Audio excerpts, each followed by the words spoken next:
दोस्तों, अगर आप हमारे चैनल पर नए हैं तो आप हमारे चैनल को लाइक, शेयर और सब्सक्राइब जरूर करें। चलिए दोस्तों, कहानी शुरू करते हैं। श्री राम तथा चारों भाइयों की शिक्षा पूर्ण होने के चारों भाई राजमहल में वापस लौट जाते हैं। उसके कुछ ही समय पश्चात महर्षि विश्वामित्र राजा दशरथ के महल में आते हैं तथा राजा दशरथ से कहते हैं कि उन्हें श्री राम चाहिए ताकि उनके यज्ञ तथा अनुष्ठानों की असुरों तथा राक्षसों से रक्षा की जा सके।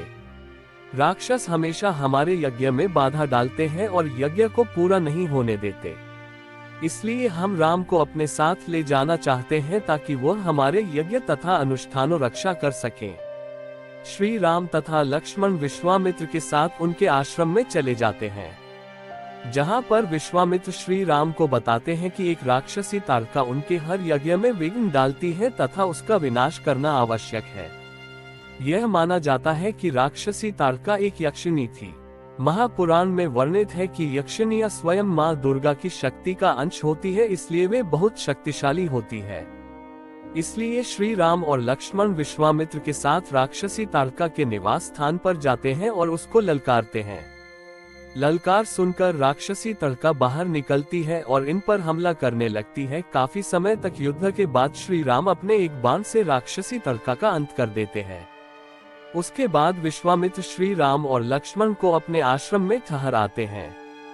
अगले दिन जब ऋषि विश्वामित्र यज्ञ कर रहे होते हैं तब सुबाहु तथा मारीच नाम के दो राक्षस उनका यज्ञ भंग करने के लिए कुछ राक्षसों को साथ ले आते हैं, लेकिन श्री राम और लक्ष्मण पहले से ही वहां यज्ञ की रक्षा में तैनात होते हैं और मैं दोनों अपने दिव्य बाणों से सभी राक्षसों का अंत कर देते हैं। अहिल्या स्वयं ब्रह्मदेव की पुत्री थी। अत्यंत रूपवती होने के कारण देवराज इंद्र की नियत अहिल्या पर खराब हो गई।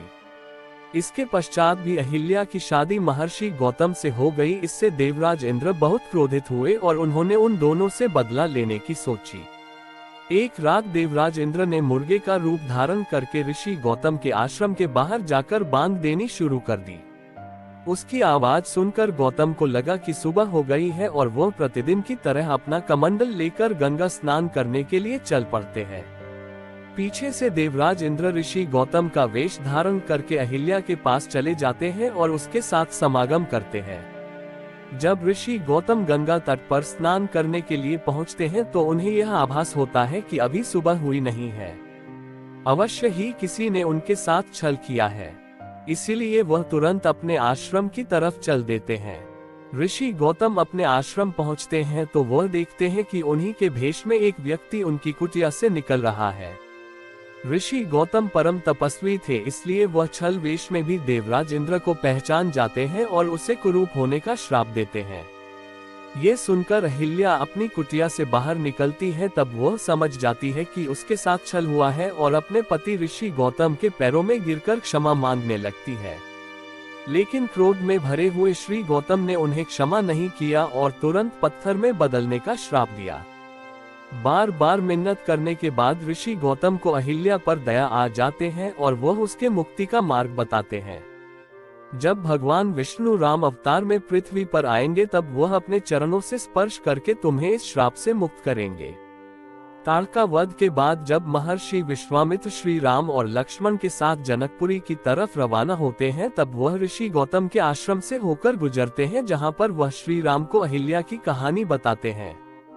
तब श्री राम अपने पैरों से स्पर्श करके पाषाण में परिवर्तित हो चुकी अहिल्या को शाप मुक्त कर देते हैं और इस तरह भगवान राम के द्वारा अहिल्या का उद्धार हो जाता है।